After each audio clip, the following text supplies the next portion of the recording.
વિદ્યાર્થી મિત્રો, આપણે પ્રકરણ નંબર 2 માં અગાઉ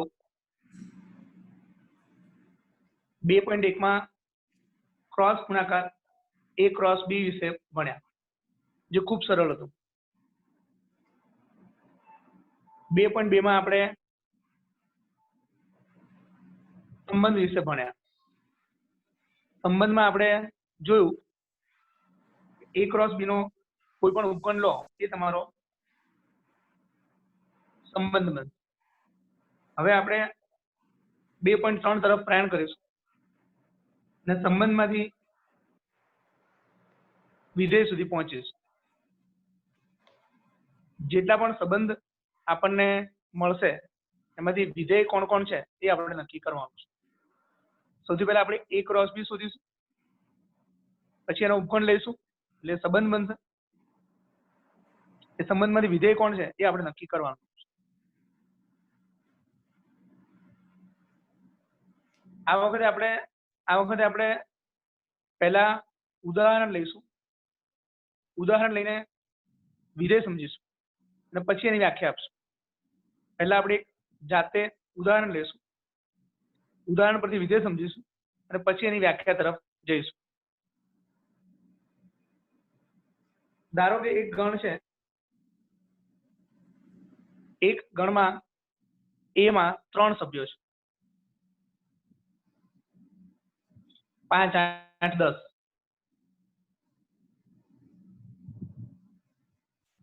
ગણ B માં 5 સભ્યો છે.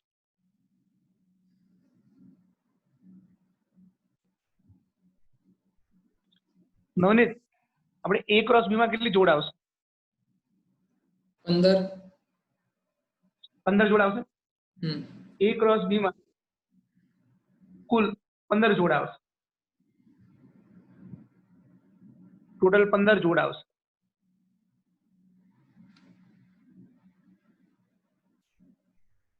5, 8, 10, 1, 4, 6, 7, 13. 5 ને બધા સાથે જોડીએ, 8 ને બધા સાથે જોડીએ, 10 ને બધા સાથે જોડીએ, તેમ કરીને કુલ 15 જોડ આવશે. હવે આ 15 જોડ છે એ 15 જોડ હું A ક્રોસ B ની 15 જોડ લખું છું. તો 5, 8, 10 ક્રોસ 1, 4, 6, 7, 13. તો આપણે A ક્રોસ B ની 15 જોડ લખવા જઈ રહ્યા છીએ. હવે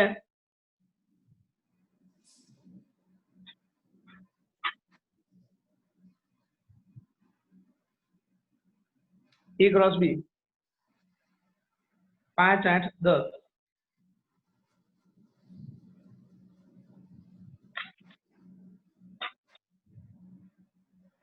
1, 4, 6, 7, 13.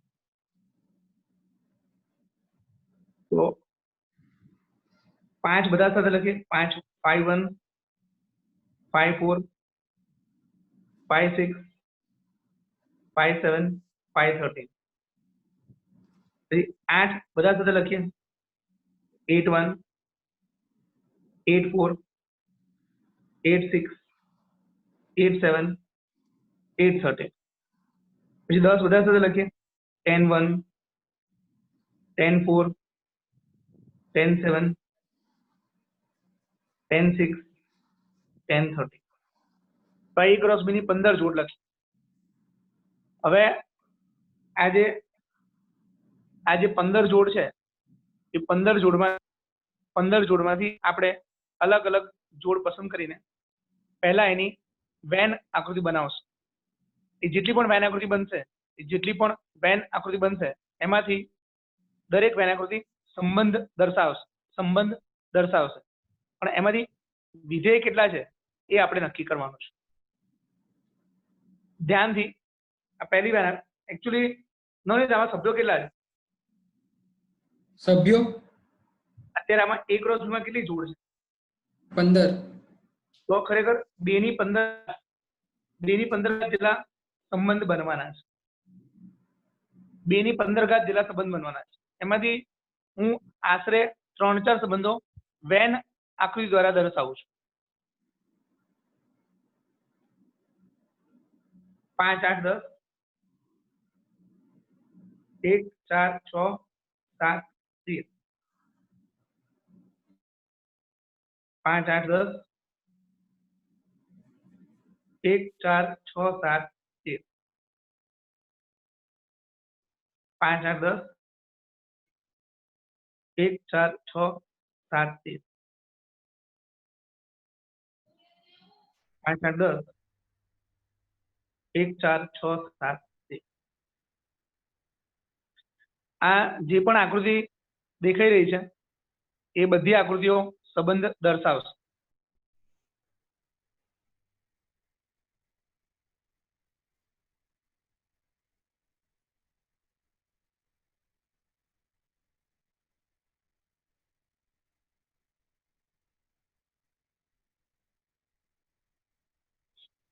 ચલો નવનીત, આજે 2 ની 15 ઘાત એટલે કે આપણે ગણવા જઈએ તો મારા ખ્યાલથી આશરે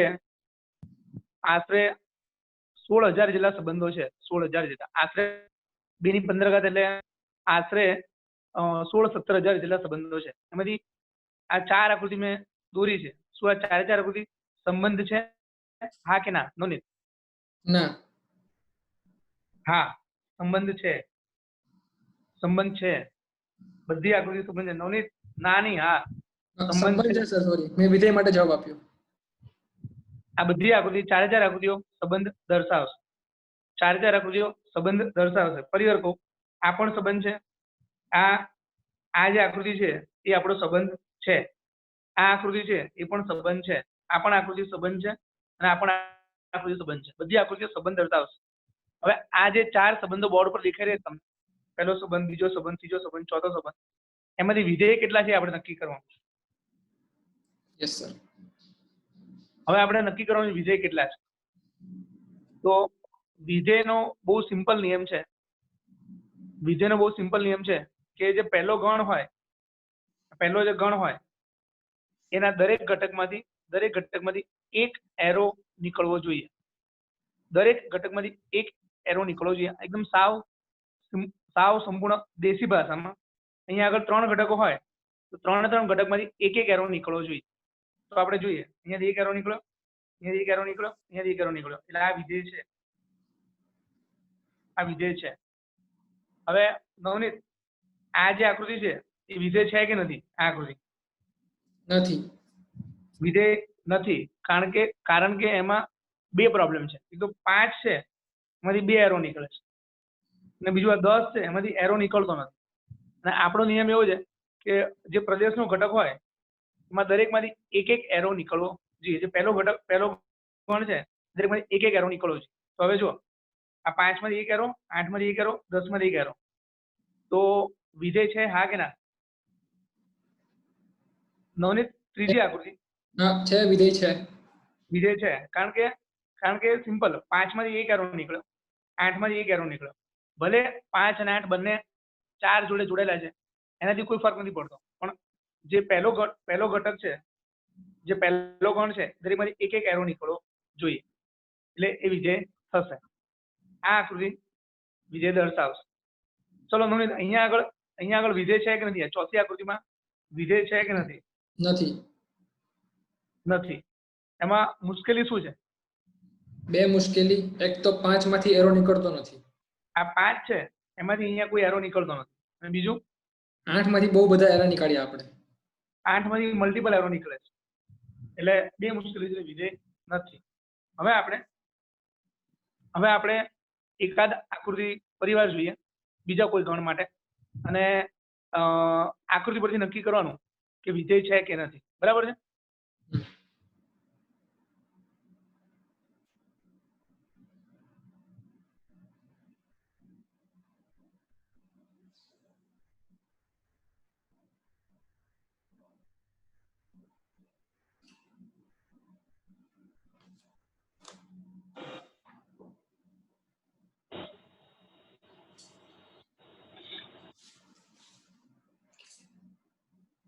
હવે આપણે ફરી વાર એક એક્સ્ટ્રા દાખલો જોઈએ, એમાં આકૃતિ પરથી નક્કી કરવાનું વિધેય છે કે નથી. 9, 11, 17, 12, 13, 14, 15, 16, 17. ચલો નોનીત, અત્યારે આ જે આકૃતિ તારી સામે છે જેમાં ખાલી 9, 13 જ મેં જોડ્યા છે, 9, 13 જ, તો અત્યારે વિધેય છે કે નથી? હાલની નથી. પરિસ્થિતિમાં વિધેય છે? હા કે ના? ના શું વાંધો છે? સર, ખાલી 9 માંથી જ આપણે એરો નીકાળ્યો છે, બાકીના બંને બાકી છે. 9 ને જ ખાલી 13 સાથે જોડ્યો છે, એટલે આમાં એક જ જોડ બનશે, 9, 13, એક જ જોડ બનશે 9, 13. તો 9 માંથી જ એરો નીકળ્યો છે, બાકી 11 અને 17 જોડાયેલા નથી, એટલે હાલની પરિસ્થિતિમાં વિધેય નથી. ચલો નોનીત, હવે આપણે 11 ને 15 સાથે જોડ્યું, હજી વિધેય છે? ના, હવે શું વાંધો છે? હજુ પણ 17 બાકી છે. હજી પણ 17 છે, એનામાંથી કોઈની સાથે જોડવાનો બાકી છે, એટલે હજી પણ વિધેય નથી. ચલો નોનીત, હવે આ 17 છે એને આની સાથે જોડ્યો, હવે વિધેય છે? યસ. હા, કારણ કે 9, 11 અને 17 બધામાંથી એક્ઝેક્ટલી એક એક એરો નીકળે છે. આ જે પ્રદેશનો ઘટક છે, આ પ્રદેશનો ઘટક છે એમાંથી અનન્ય એરો નીકળવો જોઈએ. અનન્ય એટલે એક અને માત્ર એક અનન્ય એરો નીકળવો જોઈએ. તો 9 માંથી 13 જોડે, 11 માંથી 15 જોડે, 17 માંથી 15 જોડે, બધામાંથી એક એક એરો નીકળે છે, એટલા માટે આ વિધેય છે. આ જે રચના છે વિધેય છે. આગળ વધીએ આપણે. હવે નવનીત, હવે હું ચેન્જીસ કરું છું, જોજે જરા. હવે આ વિધેય છે, 11 માંથી 2 એરો નીકળ્યા છે, હવે આ વિધેય છે? હા કે ના? ના. ના. હવે આ વિધેય નથી. ચલો ફરી એકવાર ચેન્જ કરું છું. 9 માંથી 12 અને 13 બંને જોડે એરો કાઢ્યા, વિધેય છે? ના. કેમ, હવે શું વાંધો છે? સર, 9 માંથી 2 એરો નીકાળ્યા, 11 માંથી 2 એરો નીકાળ્યા. હા, એટલે આ વિધેય નથી. હવે પાછું ચેન્જ કરું છું. આ એરો કેન્સલ કર્યો, આ એરો કેન્સલ કર્યો અને આ એરો કેન્સલ કર્યો, એટલે 9 માંથી 12 જોડે, 11 માંથી 15 જોડે, 17 માંથી 15 જોડે, વિધેય છે કે નથી? છે. હા, એટલે દરેક પ્રદેશનો દરેક ઘટક હોય એમાંથી એક્ચ્યુઅલી એક એરો નીકળવો જોઈએ. બહુ જ સિમ્પલ વાત. પ્રદેશમાં 3 ઘટકો હોય, પ્રદેશમાં 3 ઘટકો હોય તો દરેકમાંથી એક એક એરો નીકળવો જોઈએ. 9 થી 12 જોડે, 9 થી 12 જોડે, પછી 11 થી 15 જોડે, 17 થી 15 જોડે, તો બધામાંથી એક એક એરો નીકળે છે, એના કારણે એક એક એરો નીકળે છે. એટલે અત્યારની જે પરિસ્થિતિ દેખાય તમને, જેમાં 3 એરો છે, 1, 2 અને 3, તો આ વિધેય છે, વિધેય છે.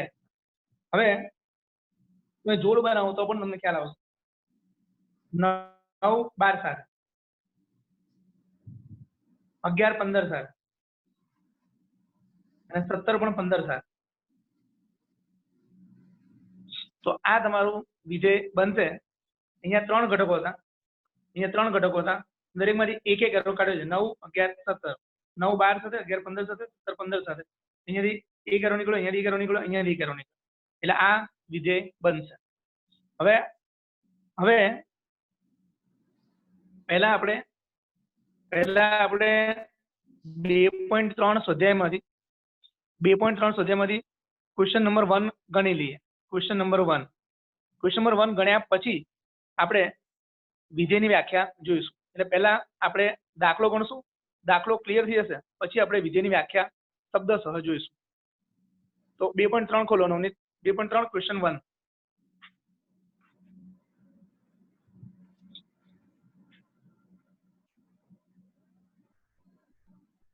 Okay, done. તો 2.3 માં જે ક્વેશ્ચન 1 છે એ ક્વેશ્ચન નું હેડિંગ વાંચતો નવનીત. નીચેના પૈકી કયો સંબંધ વિધેય છે? કારણ આપો. જો તે વિધેય હોય તો તેનો પ્રદેશ અને વિસ્તાર શોધો. ઓકે, હવે પહેલો દાખલો.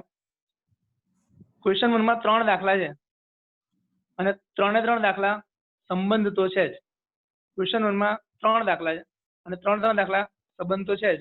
હવે એ સંબંધમાંથી વિધેય કોણ છે નક્કી કરવાનું છે. એટલે પહેલો સંબંધ હું વાંચું છું. 2 1 5 1 8 1 11 1 14 1 અને 17 1.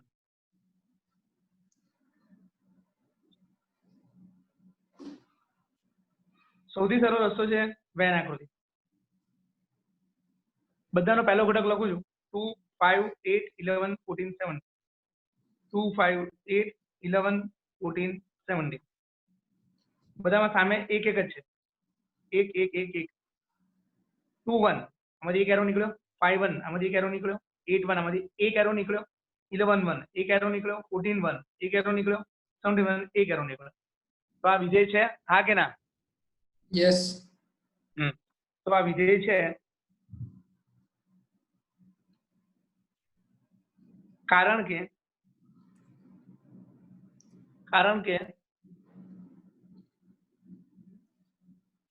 પ્રદેશનો દરેક ઘટક, એટલે કે આની વાત થઈ રહી છે, પ્રદેશનો દરેક ઘટક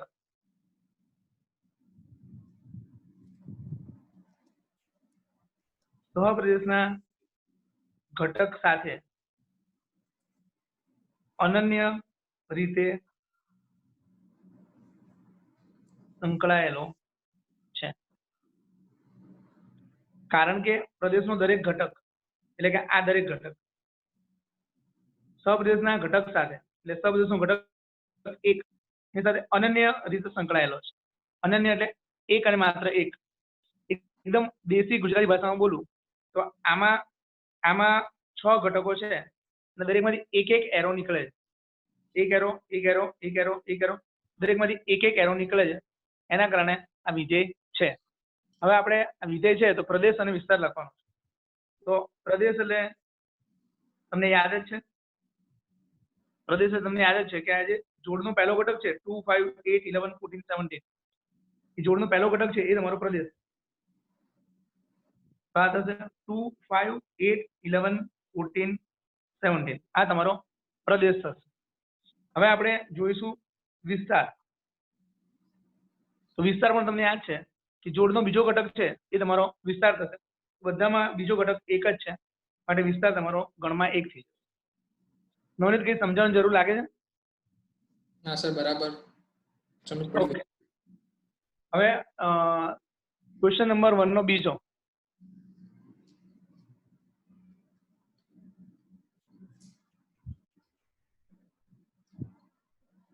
જોડ 2 1 4 2 6 3 8 4 10 5 12 6 14 7.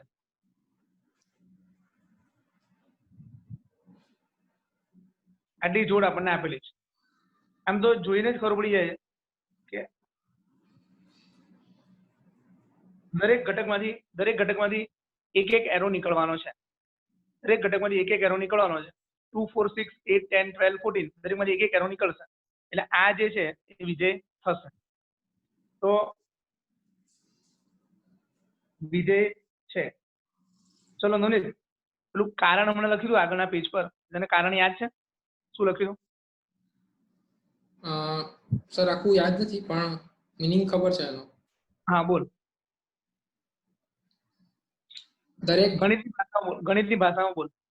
પ્રદેશનો દરેક સભ્ય એક આખું બોલી નહીં શકાય. હા, તો પ્રદેશનો દરેક સભ્ય, ચલો આટલું બરાબર છે. એક જોડ, એક સંબંધ છે, એક ક્રમયુક્ત જોડ છે. પ્રદેશનો દરેક સભ્ય પછી સહપ્રદેશના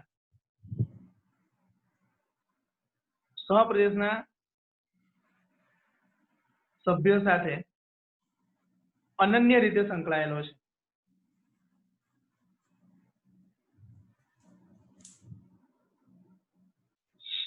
એકદમ આમાં આ જે લખ્યું વાક્ય પ્રદેશનો દરેક સભ્ય એટલે કે આપણે આની વાત કરીએ 2, 4, 6, 8, 10, 12, 14 પ્રદેશનો દરેક સભ્ય સપ્રદેશના સભ્ય સાથે અનન્ય રીતે સંકળાયેલો છે.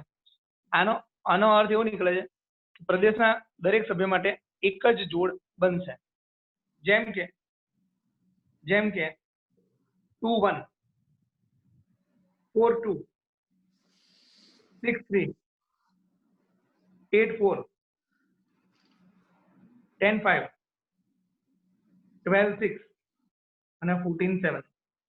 તો દરેક સભ્ય માટે એક એક જોડ બને છે. માટે આ પ્રદેશનો દરેક સભ્ય સપ્રદેશના સભ્ય સાથે અન્ય રીતે સંકળાયેલો છે. તો આમાં પ્રદેશ શું થશે? પ્રદેશ 2, 4, 6, 8, 10, 12, 14. હા 2, 4, 6, 8, 10, 12, 14 આ થઈ ગયું તમારું પ્રદેશ. હવે આ વિસ્તાર શું થશે? વિસ્તાર 1, 2, 3, 4, 5, 6, 7. હા આ જે છે વિસ્તાર છે. આ જોડનો બીજો ઘટક છે તમારો વિસ્તાર છે. જોડનો બીજો ઘટક છે તમારો વિસ્તાર છે. 1, 2, 3, 4, 5, 6, 7 આ તમારો વિસ્તાર છે.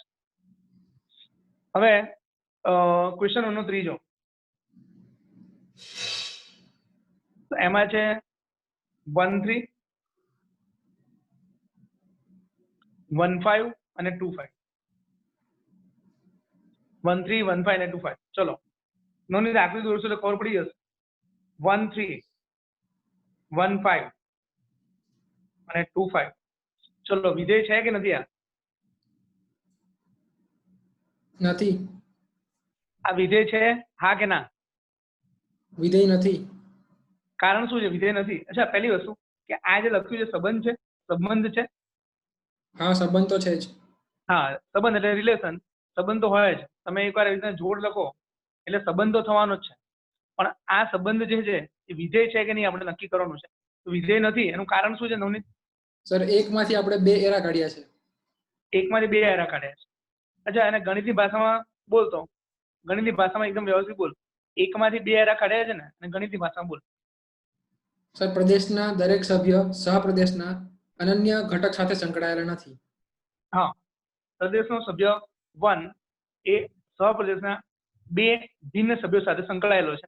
માટે વિધેય નથી. તો નવનીતે પણ એકદમ પરફેક્ટ જવાબ આપ્યો. પ્રદેશનો સભ્ય 1 એ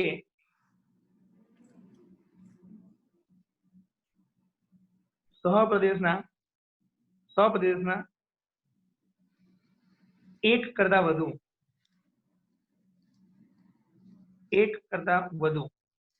એક કરતા વધુ સભ્યો સાથે સંકળાયેલ છે. માટે વિધેય નથી. ફરી એકવાર જોઈએ. પ્રદેશનો સભ્ય 1 એમાંથી એકદમ દેશી ભાષામાં 2 એરો નીકળે છે અને એનું કારણ લખ્યું. પ્રદેશનો સભ્ય 1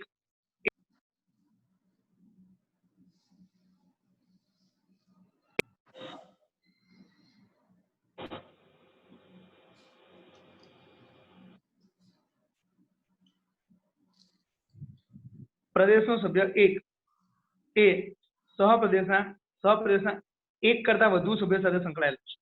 અહીંયા આગળ 2 સભ્યો છે 3 અને 5 માટે 1 કરતા વધુ સભ્યો સાથે સંકળાયેલો છે. માટે વિધેય નથી. આવો જ એક દાખલો છે પેજ નંબર 39 ટેક્સ્ટબુક ઉદાહરણ નંબર 11.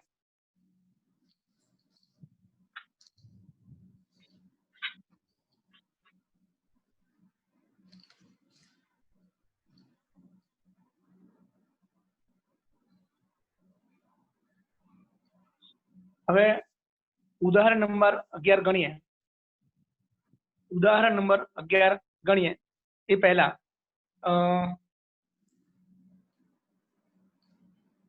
ચલો નવનીત યસ. અહીંયા આગળ x નો જવાબ y આવે છે. આ ગણ a છે, આ ગણ b છે. તો આ જે રચના છે એ વિધેય છે. યસ.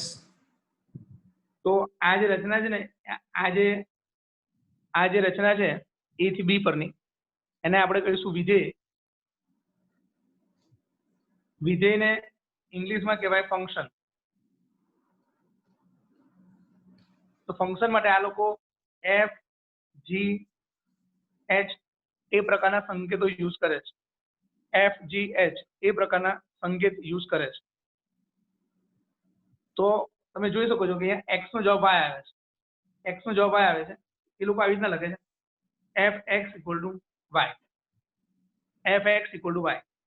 તમે જ્યારે જોડ બનાવશો તો તમે જોડ આવી બનશે ગણ એક્સ વાય. તો ગણ એક્સ વાય જે જોડ બનશે આ ગણની અંદર આવશે એક્સ વાય. એ જોડને આ લોકોએ નામ આપ્યું છે એફ. તો ગણની અંદર જોડ બનશે એક્સ વાય અને એ જે જોડ છે એક્સ વાય એને આ લોકોએ નામ આપ્યું છે એફ. એફ એટલે ફંક્શન. તો આપણે એક ઉદાહરણ લઈએ એટલે ખ્યાલ આવી જશે તમને.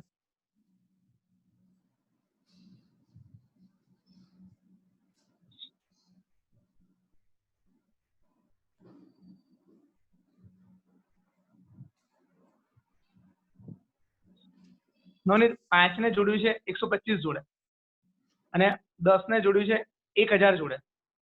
તો આ વિધેય જે છે આ જે વિધેય છે એમાં હું આવું સૂત્ર લખું. વિધેય એ થી બી પરનું છે. એમાં તમારી જોડ બનશે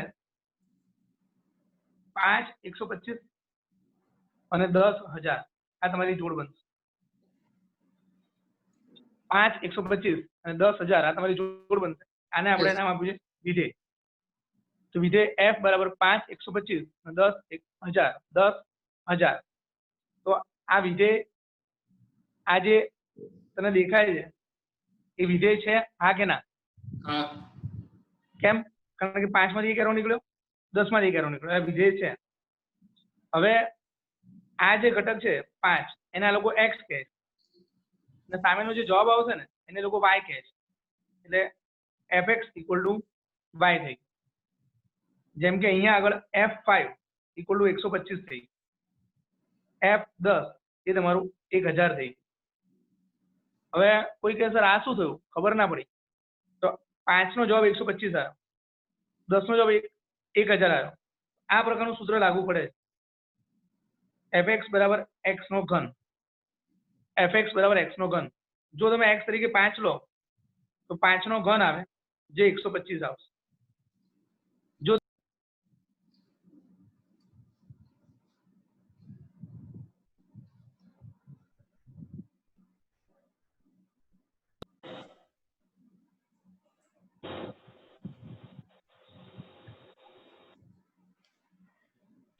તો 5 નો ઘન લઈએ તો 125 આવશે, 10 નો ઘન લઈએ તો 1000 આવશે.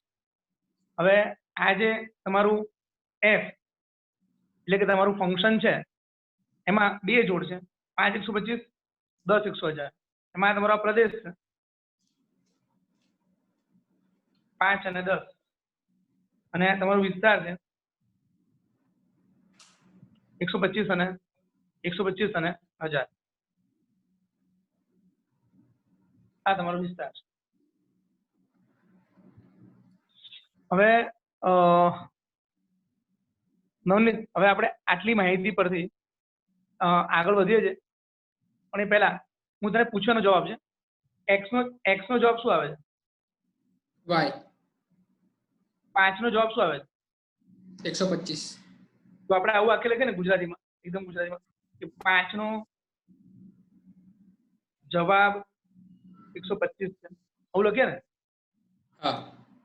કે 5 નો જવાબ 125 છે. આ 5 છે એનો જવાબ 125. એની જગ્યાએ આ લોકો આવું લખે છે 5 નું પ્રતિબિંબ.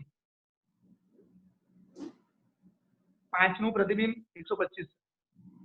એટલે કે એ લોકો એવું વિચારે છે કે આ 5 છે એનું પ્રતિબિંબ છે 125, આ 10 છે એનું પ્રતિબિંબ 1000 છે.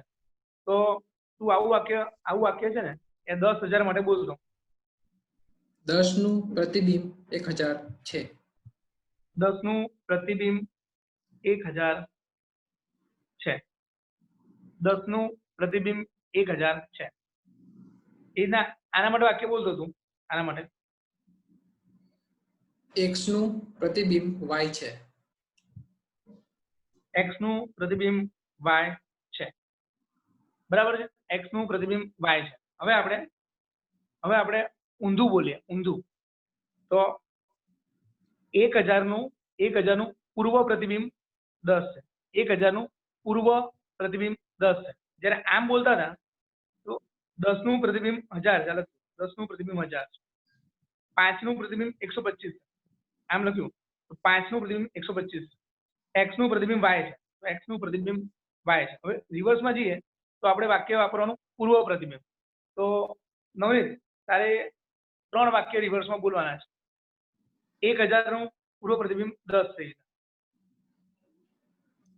ઓકે, y નું પૂર્વ પ્રતિબિંબ x છે. એક મિનિટ અહીંયા લખી અહીંયા થોડી જગ્યાએ જેમાં લખી નાખું. y નું પૂર્વ પ્રતિબિંબ x છે. પછી 125 નું પૂર્વ પ્રતિબિંબ 5 છે. 125 નું પૂર્વ પ્રતિબિંબ શું છે? 5 છે. પૂર્વ પ્રતિબિંબ 5 છે. પછી 1000 નું પૂર્વ પ્રતિબિંબ 10 છે. આ ઊંધું જઈએ એમ 1000 નું પૂર્વ પ્રતિબિંબ 10 છે. 1000 નું પૂર્વ પ્રતિબિંબ 10. 1000 નું પૂર્વ પ્રતિબિંબ 10. x નું પ્રતિબિંબ y, 5 નું પ્રતિબિંબ 125, 10 નું પ્રતિબિંબ 1000. ઊંધું 1000 નું પૂર્વ પ્રતિબિંબ 10, 125 નું પૂર્વ પ્રતિબિંબ 5, y નું પૂર્વ પ્રતિબિંબ x. હવે ઉદાહરણ નંબર 11 ની જે આપણે વાત કરતા હતા તો ઉદાહરણ 11 જુઓ.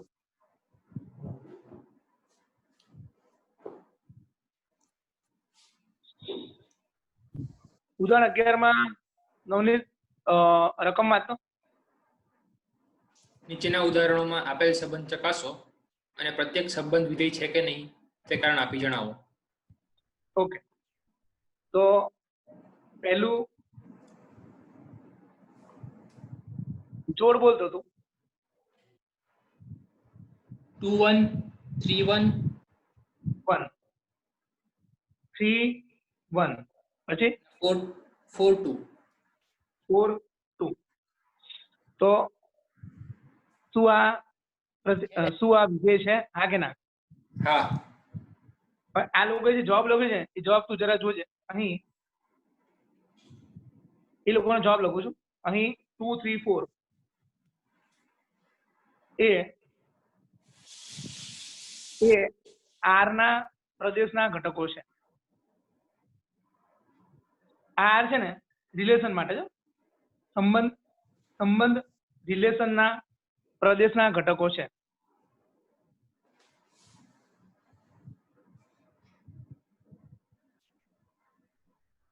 તો આ લોકો લખ્યું છે અહીં 2 3 4 એ રિલેશન આર ના પ્રદેશના ઘટકો છે. સંબંધ આર ના પ્રદેશના ઘટકો છે. આ આર છે એની ઉપર મેં લખ્યું સંબંધ. તો સંબંધના પ્રદેશના ઘટકો છે. પછી એ લોકો જવાબમાં લખે છે કે તેના દરેક ઘટકને અનુરૂપ અનન્ય પ્રતિબિંબ મળે છે. અનન્ય પ્રતિબિંબ મળે છે. આ જે વાક્ય લખ્યું છે અનન્ય પ્રતિબિંબ મળે છે. એ જે અનન્ય શબ્દ છે એ અનન્ય પ્રતિબિંબ મળે છે. એ અનન્ય અર્થ એવો થાય એક અને માત્ર એક જ જોડ મળે છે. 2 1 એક જોડ, 3 1 એક જોડ, 4 2 એક જોડ. એટલે 2 માંથી એક સાથે, 3 માંથી પણ એક સાથે અને 4 માંથી બે એક સાથે. તો 2 3 4 એકદમ સાવ દેશી ભાષામાં અહીંયા 2 3 4 એક વાર જ આવે છે. 2 એક વાર આવ્યું, 3 એક વાર આવ્યું, 4 એક વાર આવ્યું. એટલે આ જે છે એ વિધેય છે. આ તમારું કારણ જે તમે લખ્યું છે એ જ તમારી વિધેયની વ્યાખ્યા છે. જો તમે ધ્યાનથી પેજ નંબર 38 પર તમે જુઓ, પેજ નંબર 38 પર વ્યાખ્યા number 5, page number 38, text book વ્યાખ્યા નંબર 5. ગૂગલ ક્લાસરૂમમાં આપણી ટેક્સ્ટ બુક છે ને નવનીત? આખી ટેક્સ્ટ બુક છે ને? હા. આખી ટેક્સ્ટ બુક ગૂગલ ક્લાસરૂમમાં છે જ ને? યસ. ઓકે. તો એમાં એ લોકોએ જે વ્યાખ્યા આપી છે એ વ્યાખ્યા હું તમને સમજાવું હવે અક્ષરશઃ. વ્યાખ્યા વિધેયની, વિધેયની વ્યાખ્યા સમજાવું છું. અરિક્ત ગણ એ અને બી માટે તમે જોઈ શકો છો આ ખાલી ગણ નથી, એમાં 2 3 4 છે. આ પણ ખાલી ગણ નથી, એમાં 1 અને 2 છે. તો આ છે તમારું એ, આ તમારું બી. તો અરિક્ત ગણ એ અને બી માટે સંબંધ કોઈ પણ આકૃતિ છે, એવડી વાત થઈ કે કોઈ પણ આકૃતિ છે, કોઈ પણ આવી રીતના જોડવાળો ગણ બનાવશો એ સંબંધ તો છે જ. તો અરિક્ત ગણ એ અને બી માટે સંબંધ એફ દ્વારા, હવે એકદમ ધ્યાનથી, સંબંધ એફ દ્વારા ગણ એના પ્રત્યેક ઘટકને, સંબંધ એફ દ્વારા ગણ એના પ્રત્યેક ઘટકને, ગણ એના જેટલા ઘટકો છે, 3 ઘટકો છે, 2 3 4, 3 ઘટકો છે, 2 3 4, ગણ એના પ્રત્યેક ઘટકને ગણ બી માં, સંગત ગણ બી માં અનન્ય પ્રતિબિંબ મળે. અનન્ય પ્રતિબિંબ મળે તો અનન્ય પ્રતિબિંબ મળે એકદમ દેશી ભાષામાં દરેક માટે એક એક જોડ મળે, દરેક માટે એક એક જોડ મળે તો તે સંબંધ એફ ને એ થી બી નું વિધેય કહે છે. નવનીત, આ લોકોને અક્ષરશઃ વ્યાખ્યા ગોખવી જરૂરી છે, હા કે ના? ના. એ વ્યાખ્યા તમારે માત્ર સમજૂતી માટે છે. 10મા ધોરણમાં હતા ત્યારે તમે વ્યાખ્યાઓ અને પ્રમેય બધું ગોખતા હતા, પણ અહીંયા વ્યાખ્યાઓ, પ્રમેય જે પણ આવે એ તમારે માત્ર સમજવાનું છે. આવી રીતે અક્ષરશઃ વ્યાખ્યા ગોખવાની જરૂર નથી. અત્યાર સુધીના લેક્ચરનું કન્ક્લુઝન કહું તો બહુ સિમ્પલ કન્ક્લુઝન છે. અહીંયા જેટલા ઘટકો હોય દરેકમાંથી એક એરો નીકળવો છે. સામે એરો કોની જોડે જાય છે એની ચિંતા નથી, પણ દરેક ઘટકમાંથી એક એરો નીકળવો જોઈએ. બરાબર છે? યસ. ઉદાહરણ 11 એનો બીજો દાખલો. ચલો, રિલેશન આર ઇક્વલ ટુ 2 2 2 4 3 3 અને 4 4. ચલો નવનીત, આમાં તને જોઈને જ ખબર પડી ગયા કે વિધેય છે કે નથી? યસ. વિધેય છે, હા કે ના? નથી. ના. અને અહીંયા જોઈને કેવી રીતે ખ્યાલ આવી ગયો? પહેલા બે ઘટકો 2 2 અને 2 4, એટલે કે પહેલા ઘટકમાં 2 ની પ્રતિબિંબ 2 છે અને બીજા ઘટકમાં 2 નું પ્રતિબિંબ 4 છે. પણ હમણાં આપણે વાત કરી કે દરેક ઘટકનું અનન્ય પ્રતિબિંબ હોવું જોઈએ, તો અહીંયા એનું ઉલ્લંઘન થાય છે.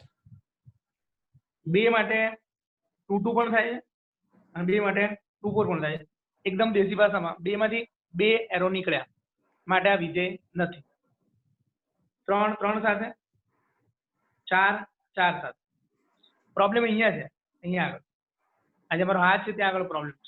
કારણ કે 2 માંથી એક એરો 2 જોડે ગયો, એક એરો 4 જોડે ગયો, માટે આ વિધેય નથી.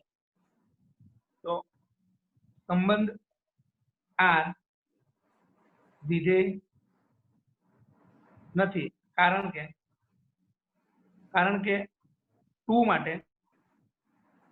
કે પ્રદેશના ઘટક 2 માટે 2 ભિન્ન પ્રતિબિંબ 2 અને 4 મળે છે.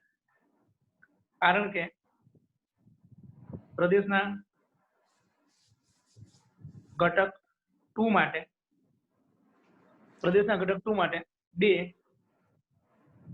ભિન્ન પ્રતિબિંબ 2 અને 4 મળે છે. સંબંધ આર એ વિધેય નથી, કારણ કે પ્રદેશનો ઘટક 2 છે. આ 2 માટે બે ભિન્ન પ્રતિબિંબ 2 અને 4 મળે છે. એ 2 માટે એક પ્રતિબિંબ આ અને એક પ્રતિબિંબ આ, તો વિધેય નથી. ક્વેશ્ચન 11 નો ત્રીજો જુઓ. નવનીત જરા જોડ તું બોલતો જા, એ પ્રમાણે હું આકૃતિ દોરતો જાઉં. તમે એક્ઝામમાં એક મિનિટ, તમે એક્ઝામમાં આ આકૃતિ દોરશો તો પણ વાંધો નથી, નહીં દોરો તો પણ વાંધો નથી. તમારું આ કારણ મહત્વનું છે, પણ આકૃતિ દોરવાથી ઝડપથી ખ્યાલ આવી જાય છે. બોલો. અને સર આકૃતિ ભૂલ પણ નહીં પડે. શું કહે છે? આકૃતિ દોરવાથી ભૂલ પણ નહીં પડે. હા, અને આકૃતિ દોરવામાં હાર્ડલી 15 સેકન્ડ જાય, એટલે ભૂલ પડવાની કોઈ શક્યતા નહીં, એકવાર કન્ફર્મ થઈ જાય. તો 11 માનો ત્રીજો બોલો. 1 2 2 3 3 4 4 5 5 6 6 7. ચલો, આ વિધેય છે. યસ. આ કે ના નવનીત, વિધેય છે કે નહીં? હા હા. તો આ લોકોએ જે જવાબ લખ્યો છે, મેં એક વાક્ય લખ્યું છે કે આપેલો સંબંધ વિધેય છે કારણ કે પ્રદેશના પ્રત્યેક ઘટકને અનુરૂપ પ્રદેશના પ્રત્યેક ઘટકને અનુરૂપ, એટલે આ જે પ્રત્યેક ઘટક છે, પ્રત્યેક ઘટકને અનુરૂપ આ જે પ્રત્યેક ઘટક છે, આ 6 ઘટકને અનુરૂપ એક અને માત્ર એક જ પ્રતિબિંબ મળે છે.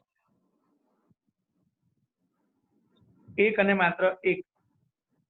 આ વખતે આ લોકોએ અનન્યના બદલે એનું ભાષાંતર એક અને માત્ર એક શબ્દ વાપર્યો. એક અને માત્ર એક પ્રતિબિંબ મળે છે. એક અને માત્ર એક પ્રતિબિંબ મળે છે માટે વિધેય છે. માત્ર સંબંધ વિધેય છે. બરાબર ને? યસ. ઓકે. હવે આ લેક્ચર ચાલુ કર્યો તો રેકોર્ડિંગમાં કેટલો ટાઈમ થયો? સર 45 મિનિટ્સ જેવું થયું હશે. બરાબર, 40 મિનિટ્સ. આજનો લેક્ચર છે ને, એમાં આ લોકોને ખાલી મેઇન એટલું જ શીખવાડવાનું છે કે પ્રદેશનો ઘટક હોય ને, એમાં દરેક ઘટકમાંથી એક એરો નીકળવો છે. આટલું ખબર પડી જાય ને તો એ પૂરતું છે. હવે ચલો,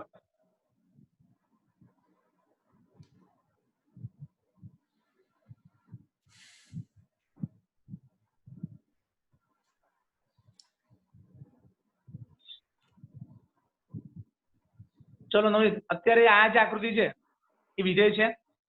નથી. આ વિધેય નથી. એમ શું વાંધો છે? સર 7 અને 8 એરો વગરના રહી ગયા એકલા. ઓકે, તો 7 અને 8 માંથી કોઈ એરો નીકળતો નથી, માટે કે 7 અને 8 ને અનુરૂપ કોઈ પ્રતિબિંબ મળતું નથી. 7 અને 8 ને અનુરૂપ કોઈ પ્રતિબિંબ મળતું નથી. તો 7 અને 8 માટે કોઈ પ્રતિબિંબ નથી મળતું, માટે વિધેય નથી. ચલો નવનીત, હવે આ વિધેય છે? હજુ પણ નથી. 8 બાકી છે. કારણ કે 8 માટે હજી પ્રતિબિંબ મળ્યું નથી. ચલો, હવે વિધેય છે? હવે વિધેય છે. દરેક ઘટક માટે એક એક પ્રતિબિંબ મળી ચૂક્યા છે, એટલે વિધેય છે. અચ્છા, હવે વિધેય છે? ના. કારણ કે 7 માટે બે પ્રતિબિંબ મળે, 12 અને 14. 7 માટે બે પ્રતિબિંબ 12 અને 14 મળે છે, માટે વિધેય નથી. ચલો નવનીત, હવે વિધેય છે? નથી. હવે વિધેય છે? નથી.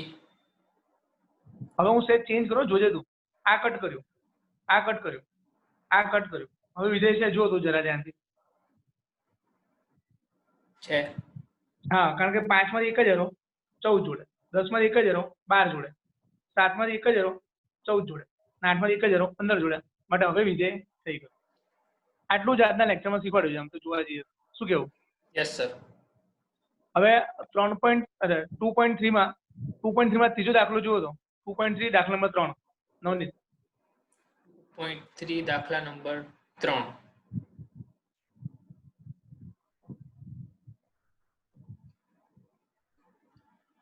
યસ, fx બરાબર 2x - 5.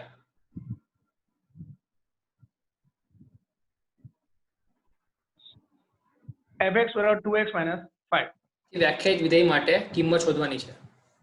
હા, ફંક્શન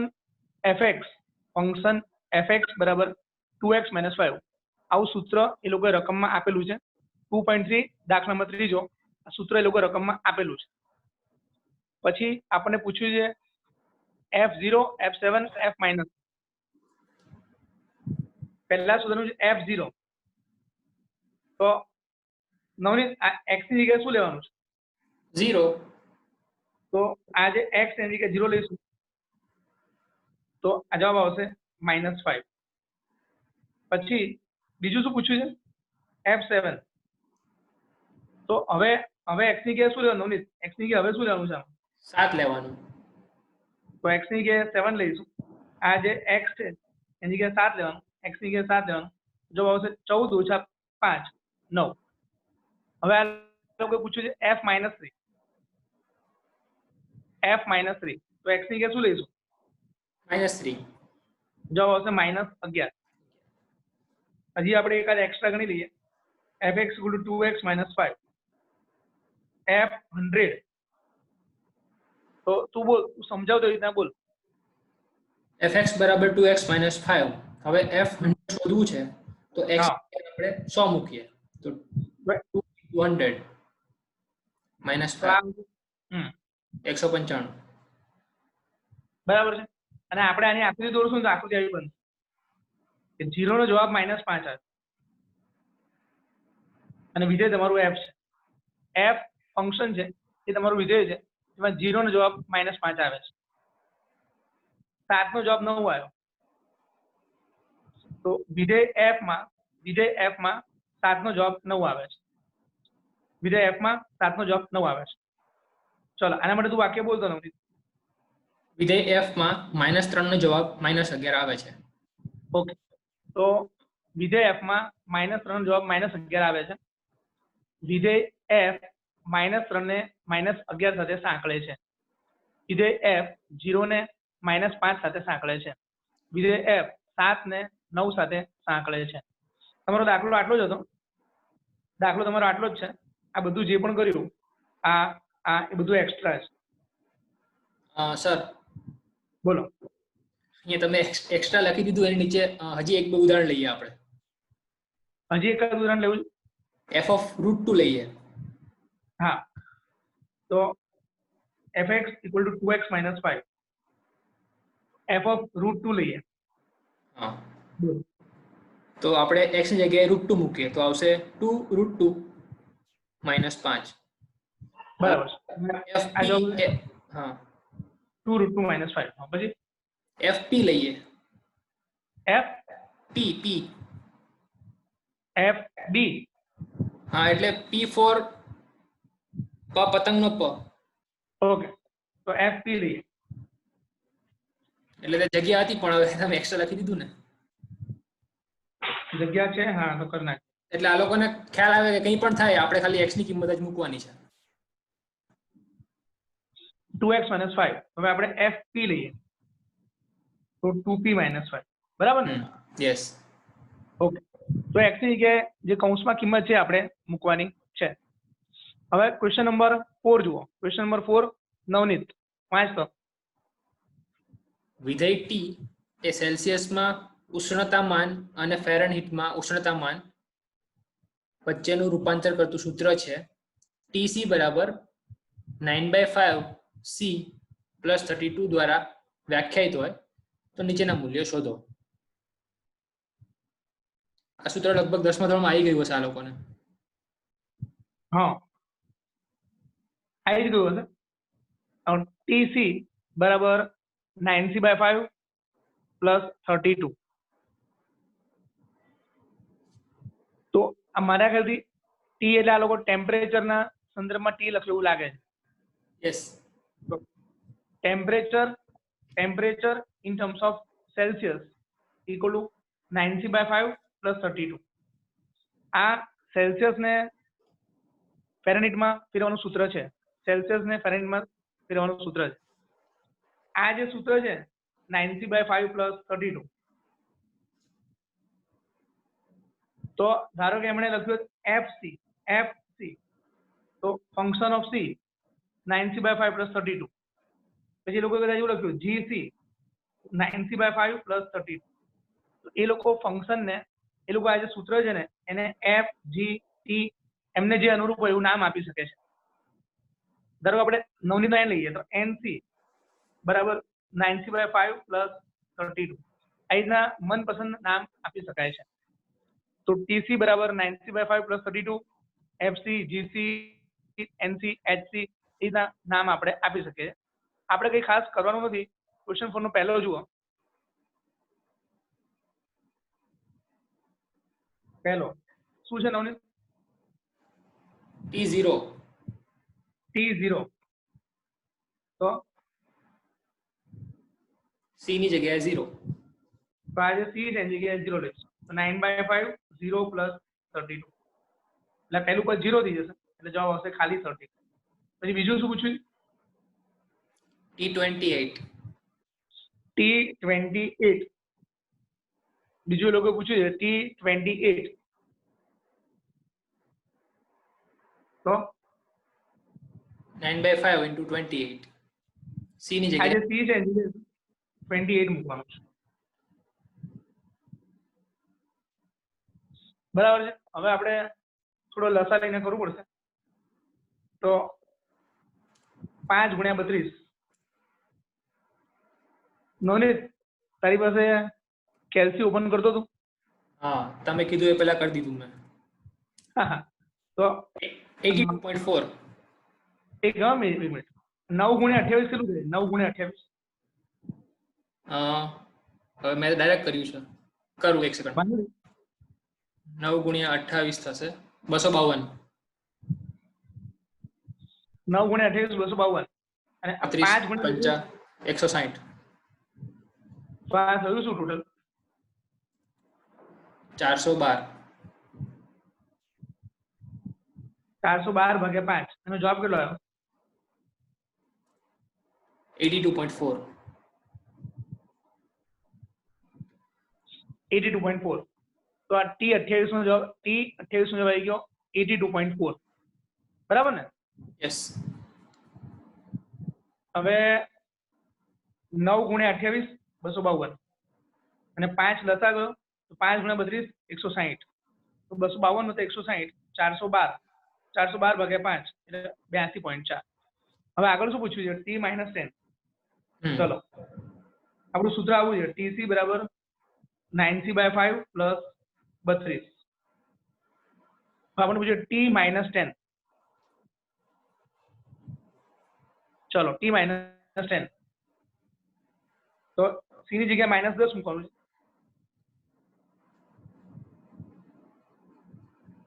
તો આ શું થશે જુઓ, -10 ભાગ્યા 5 એટલે -2. 9 ગુણ્યા -2 વત્તા 32 શું થશે? -18 વત્તા 32. -18 વત્તા 32 એટલે જવાબ આવશે 14. બરાબર ને? અને લસા લીધો તો પણ શું થાય? 9 ગુણ્યા -10 તો -90. 5 ગુણ્યા 32 તો 160 ભાગ્યા 5 તો 70 ભાગ્યા 5 એટલે તમારું થઈ જાય 14. હવે આપણે આગળ વધીએ તો ચોથા દાખલામાં જે ચોથો દાખલો છે એમાં ક્વેશ્ચન 4 નો ચોથો દાખલો. તો TC બરાબર 9c/5 પ્લસ 32. આ વખતે એ લોકોએ TC નો જવાબ 212 આપેલો છે અને C આપણે શોધવાનો છે. થોડું અલગ છે.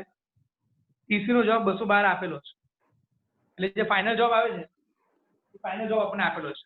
જેમ કે અહીંયા ફાઇનલ જવાબ આવે છે 32 અહીંયા ફાઇનલ જવાબ આવે છે 82.4, અહીંયા ફાઇનલ જવાબ આવે છે 14. એ રીતના જે ફાઇનલ જવાબ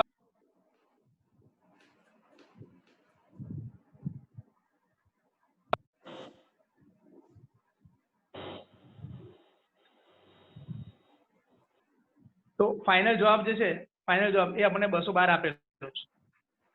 તો આ ટીસી છે એનો જવાબ 212 આપેલો છે. નવનીત, આ ટીસી નું સૂત્ર શું છે? ઉપર દેખાય છે 9c/5 + 32. તો આની જગ્યાએ આપણે આ સૂત્ર મૂકી દઈશું. 9c/5 + 32 = 212 એવું આપણને સૂત્ર આપેલું છે. 212 તો 212 જ લખ્યું. ટીસી ની જગ્યાએ 9c/5 + 32 મૂકી દીધું. હવે લસા લઈશું. તો 9c + 160 ભાગ્યા 5 બરાબર 212. તો 9c + 160 બરાબર 1060. 5 અહીંયા ગુણાઈ ગયું તો 212 × 5 એટલે 200 × 5 1000 અને 12 × 5 60, 1060. 160 ને પેલી સાઈડ લીધી તો 1060 - 160 એટલે 9c બરાબર આવશે 900. તો 9c બરાબર 900, c બરાબર 900/9 એટલે c બરાબર તમારું 100 છે. પડી ગયો ને? યસ આપણે આવું બીજું કોઈક એક્સ્ટ્રા લઈ લઈએ. સર -40 લો તો c બરાબર -40. TC બરાબર -40 નવનીતે કીધું એ પ્રમાણે આપણે TC બરાબર -40 આપણને ધારો કે આપેલું છે. એક રાસ છુપાયેલો છે. એવું છે? તો 9c/5 + 32 બરાબર -40. તો TC બરાબર -40. હવે આપણે આને લસા લઈએ. 5 × 32 160, 5 × -40 તો -200. તો 160 પેલી સાઈડ આવશે તો -200 - -160 તો 9c બરાબર -360. તો c બરાબર -360/9 તો જવાબ આવશે -40. એટલે આનો મતલબ એવો થયો કે TC પણ -40 આવ્યું અને C પણ -40 આવ્યું, એવું ને? હા, -40 એવું છે કે જેમાં સેન્ટીગ્રેડમાં હોય અથવા તો ફેરનહીટમાં હોય, આન્સર સેમ જ આવે -40. હા, આ વસ્તુ મને અત્યારે ખબર પડી કે આ જે ટેમ્પરેચર ઓફ સી છે એનો જવાબ -40 હતો. બરાબર છે? જેમ અહીંયા ટેમ્પરેચરનો જવાબ 212 હતો, પછી સાદરું આપતા સી 100 મળ્યું. એટલે કે સી 100 બરાબર 212 થયું. સી 100 બરાબર 212 થયું. આ 100 છે એ તમે આમાં પાછું મૂકો, સી ની જગ્યાએ 100 મૂકો, તમે જવાબ 212 આવશે. 9 × 100 900/5 + 32 તો તમારું 112 આવશે. પરંતુ આ જે ઉદાહરણ છે, આ ઉદાહરણ છે એમાં TC નો જવાબ -40 છે અને સાદરું આપતા સી નો જવાબ પણ -40 છે. એટલે કે આવું થઈ ગયું, -40 નો જવાબ -40. ઓકે, તો આપણું આ થયું TC. હવે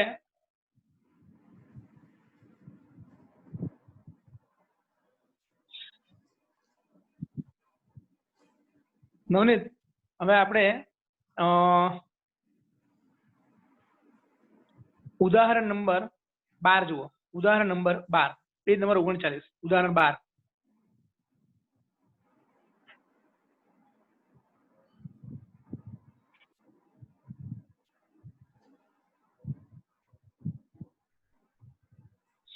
તો ઉદાહરણ 12 જે છે એમાં રકમ વાંચો નવનીત. n એ પ્રાકૃતિક સંખ્યાઓનો ગણ છે. f okay, from n to n fx બરાબર 2x + 1 દ્વારા વ્યાખ્યાયિત વાસ્તવિક વિધેય છે. તો એની મદદથી નીચેનું કોષ્ટક પૂર્ણ કરો. fx = 2x + 1. તો f n થી n આપેલું છે. ઇંગ્લિશમાં વાંચું છું. Function f from n to n. Function f from n to n. ગુજરાતીમાં વાંચું છું. n થી n પરનું વિધેય f છે. n થી n પરનું વિધેય f છે. ફરી વાર લખું. n થી n પરનું વિધેય f છે. અહીંયા આગળ fx છે 2x + 1. હવે fx બરાબર 2x + 1. હવે આપણને x ની અલગ અલગ કિંમતો આપી છે, એના માટે કોષ્ટક આપણે પૂરું કરવાનું છે. તો એ લોકોએ કોષ્ટક જે આડું આપ્યું છે ને, એ કોષ્ટક હું ઊભું લખી નાખું.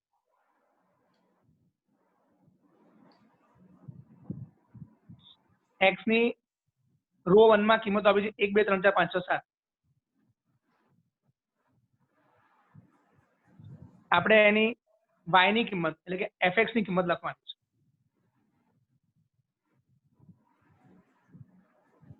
આ કિંમતો આપણે લખવાની છે fx ની કિંમત. પહેલા આપણે 1 લઈએ, x ની જગ્યાએ 1 લઈએ તો f1, x ની જગ્યાએ 1 લઈએ તો જવાબ આવશે 3. પછી અહીંયા 2 લેવાનું કીધું છે, x ની જગ્યાએ 2 લઈએ તો x ની જગ્યાએ 2 લઈએ તો જવાબ આવશે 5. પછી f3 તો x ની જગ્યાએ 3 લઈએ જવાબ આવશે 7. પછી x ની જગ્યાએ 4 લઈએ તો x ની જગ્યાએ 4 લઈએ તો 2 × 4 જવાબ આવશે 9. પછી x ની જગ્યાએ 5 લઈએ, x ની જગ્યાએ 5 લઈએ તો 2 × 5 = 10 + 1 11. પછી x ની જગ્યાએ 6 લઈએ તો 2 × 6 + 1 13. f7 તો 2 × 7 + 1 એટલે 15. બરાબર છે. તો આ દાખલો અહીંયા પૂરો થઈ ગયો. આપણે ખાલી કોષ્ટક પૂરો કરવાનું હતું. જો તમે ધ્યાનથી જોશો તો જોડ તમારી આવી બનશે. 1 નો જવાબ 3, 2 નો જવાબ 5, 3 નો જવાબ 7, 4 નો જવાબ 9, 8 નો જવાબ 11, 6 નો જવાબ 13 અને 7 નો જવાબ 15. આ તમારી જોડ બનશે. જો કે એક્ઝામમાં તમારે ખાલી કોષ્ટક જ પૂરું કરવાનું, એટલે આટલો જવાબ છે તમારો. નવનીત, આજનો લેક્ચર છે ને, આપણે આ લોકોને વિજયનો પહેલો લેક્ચર છે, તો આપણે આ લેક્ચર ખાલી આટલો જ રાખીએ છીએ. અને આપણે જે આજના લેક્ચરનું તારણ છે તો બોલતો તારા શબ્દોમાં. તારણમાં મુખ્ય આપણે એ જોયું કે વિધેય કોને કહેવાય, કયા સંબંધને વિધેય કહેવાય. તો વિધેય માટે સિમ્પલ છે, પ્રદેશના દરેક સભ્યમાંથી એક જ એરો નીકળવો જોઈએ. પ્રદેશના દરેક સભ્યમાંથી એક જ એરો નીકળવો જોઈએ અને દરેકે દરેક એરો નીકળવો જોઈએ. એક કરતા વધારે એરો નીકળે તો ચાલે? ના ચાલે. અને એરો ના નીકળે તો ચાલે? તોય ના ચાલે. હા, દરેક સભ્યમાંથી એક એરો નીકળવો જોઈએ, બરાબર ને? Simple, yes. અચ્છા, આ એરો સામે કોની જોડે જાય છે એની સાથે આપણે કોઈ લેવા દેવા છે? નથી. નથી. હવે આપણે આવું લખ્યું હોય કે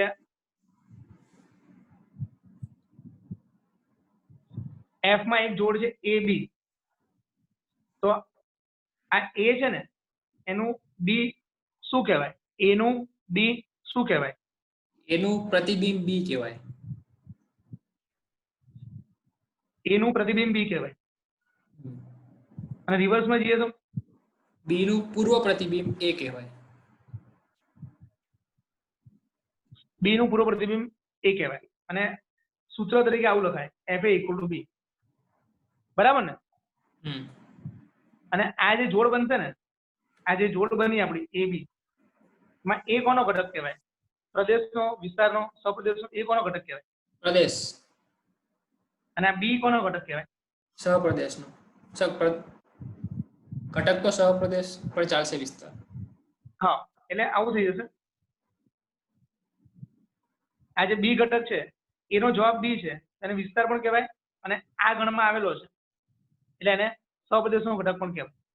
એનો જવાબ b છે એટલે b જે છે એને વિસ્તાર કહેવાય અને આ ગણમાં આવેલો છે બીજા ગણમાં એટલે એને સહપ્રદેશનો ઘટક કહેવાય, કારણ કે વિસ્તાર હંમેશા સહપ્રદેશનો ઉપર હોય છે. તો આજનો લેક્ચર છે ને આપણે અહીંયા સ્ટોપ કરીએ. એમાં એ લોકોને આપણે ખાલી આટલું જ હજી શીખવાડ્યું છે. આજના લેક્ચરનું તારણ સ્વાધ્યાય 2.3 એમાં એ લોકોને આવડવો જોઈએ ક્વેશ્ચન નંબર 1, 3 અને 4. અને ઉદાહરણ 2 જ ઉદાહરણ એ લોકોને શીખવાડ્યા છે, 11 અને 12. આજના લેક્ચરમાં માત્ર 5 દાખલા આપણે શીખવાડ્યા છે અને એક મહત્વનો ટોપિક શીખવાડ્યો. આ વિધેય જે છે ને, વિધેય ખૂબ મહત્વનો ટોપિક છે. આપણે અગાઉ પણ વાત કરી હતી કે વિધેયના આધારે ઓછામાં ઓછા 12 થી 13 ચેપ્ટર વિધેય જોડે સંકળાયેલા છે. એટલે વિધેય ખૂબ મહત્વનો, સારામાં સારો ટોપિક હોવાથી, ખૂબ જ મહત્વનો હોવાથી મેં થોડી ધીમી પણ મક્કમ શરૂઆત કરી છે. હવે આપણે આવનારા 2-3 લેક્ચરોમાં વિધેય પર વધારે પ્રકાશ પાડીશું. હજી આપણે જેટલા પણ વિધેય છે એ વિધેયના આધારે થોડા આલેખ દોરવાના છે. આવતા લેક્ચરમાં વિધેયના આધારે થોડા આલેખ દોરવાના છે. પછી અમુક ખાસ પ્રકારના વિધેયો છે, સદૈવ વિધેય, અચળ વિધેય, બહુપદીય વિધેય, એ બધા વિધેયો વિશે આપણે સમજવાનું છે. વળી માનાંક વિધેય અને ઘણા બધા વિધેયમાં સબ ટોપિક્સ છે. એ ટોપિક્સ આપણે ધીમે ધીમે આપણે સમજવાના છે. વિધેય થોડુંક અઘરું હોવાથી આપણે ધીરે ધીરે પણ વ્યવસ્થિત પ્રયાણ કરીશું. ક્યારે પણ કોઈ પણ ટોપિક નવનીત તને એવું લાગે ને કે આ લોકોને આપણે ધ્યાન બહાર ગયો છે બાય ચાન્સ, તો તારે મને ગમે ત્યારે રજૂઆત કરવાની છૂટ છે. બરાબર ને? આજે આપણે અહીંયા પૂરું કરીએ. Stop recording. Thank you.